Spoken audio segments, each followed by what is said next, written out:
Alright, we're going to take the 1971 Mercedes 280 SE 3.5 out for a ride. Short ride, just tell you a little bit about how the car runs and drives. We have the top down today because it's 85 degrees and gorgeous.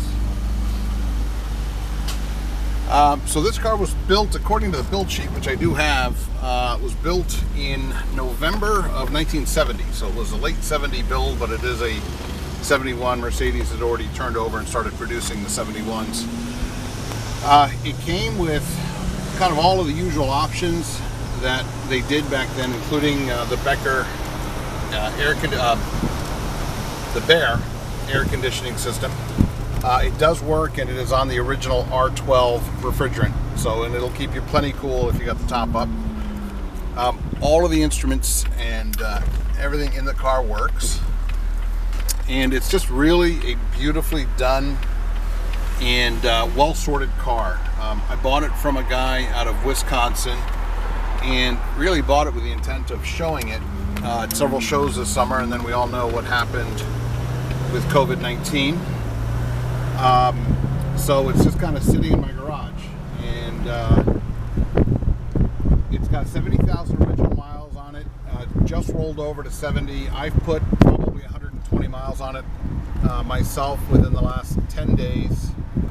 It is flawless. It performs exactly as these cars were designed. I've owned a lot of this era Mercedes, so I'm very familiar with kind of all the idiosyncrasies, good and bad, and this car really, it's got all the good things you want, and really, so far, I've noticed none of the bad things.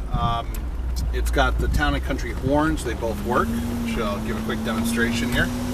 So that's the one setting, I'm not sure which is which. So it's got both. It's got factory Becker Europa radio with a power antenna. It does work. And it's just overall a really nice running and driving car. As I said, I took it for a 70-mile drive. That was my first drive in it, and just no problem at all. Had it up to 80 miles an hour. I couldn't hear the engine at that speed. You can barely hear the engine now, cruising along at 35 miles an hour. Everything works. The wipers work. Headlights work. It's got, I don't know the English word for this, but it's called a Nebellichten, which is that left-hand parking light that is required by law in Germany. It has it. It functions. It's got the manual top. The top's in beautiful condition. The car has a really interesting history. It was bought new in early 1971, and the first owner kept it, I believe, until 1976. Then it sold to the second owner. He kept it a long time, and he kept it original.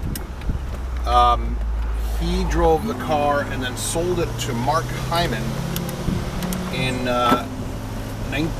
2006, late 2005 actually. And then Mark really didn't do anything to the car other than maybe a service, and then he retailed the car to a gentleman in Wisconsin, and he owned the car until I bought it. And that car, that gentleman, he really did the heavy lifting on the car. He did all the mechanicals, and it's all in the receipts. A respected Mercedes expert, Mark expert, did all of the mechanicals.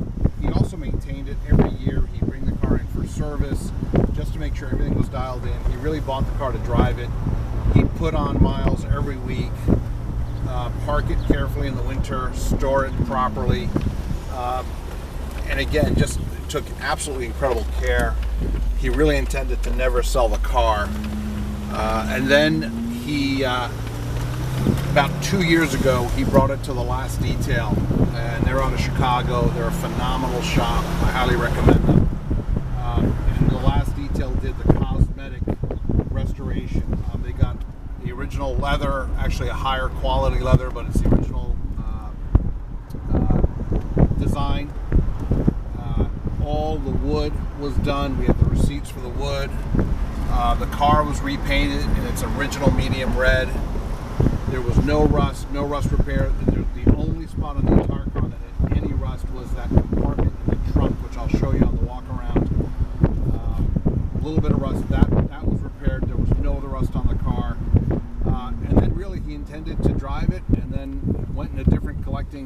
direction and decided to sell it.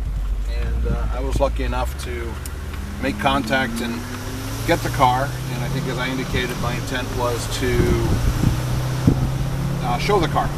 It is a show caliber car. Right now I'm in the process, anything that's not 100% correct on this car, which is only a handful of things, I'm in the middle of correcting, working with a market specialist here in Connecticut who has restored countless 3.5 coupes and cabriolets. In fact, he's restoring one of, I think, 50 known 3.5 4-speed cars. It's one of the rarest cars Mercedes ever built, kind of considered a holy grail of this design. And he's got one of the 4 speeds. He's in the middle of that restoration. So he's being nice enough to consult to make sure I get everything correct. And we're really talking tiny details here. Little bits under the engine, a couple things on the side of the car. And when I'm done, it's really going to be virtually a factory correct restored car. So I'm really excited about that. We're in the middle of that process right now.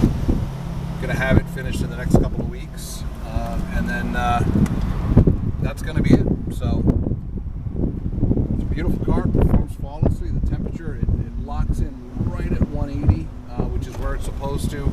Great oil pressure, showing 45. It drops down just below 30 when I'm not accelerating, when I'm at idle, which is exactly what it's supposed to do. All of the indicator lights work.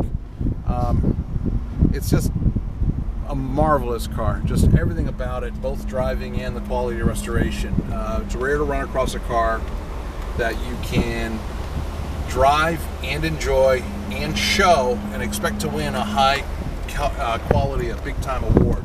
And this car is that car. You can expect to bring it, expect to win a major trophy, and you can drive it there. You don't have to trailer it. It's going to perform flawlessly. The only thing, stay away from the ethanol gas. That's the one piece of advice.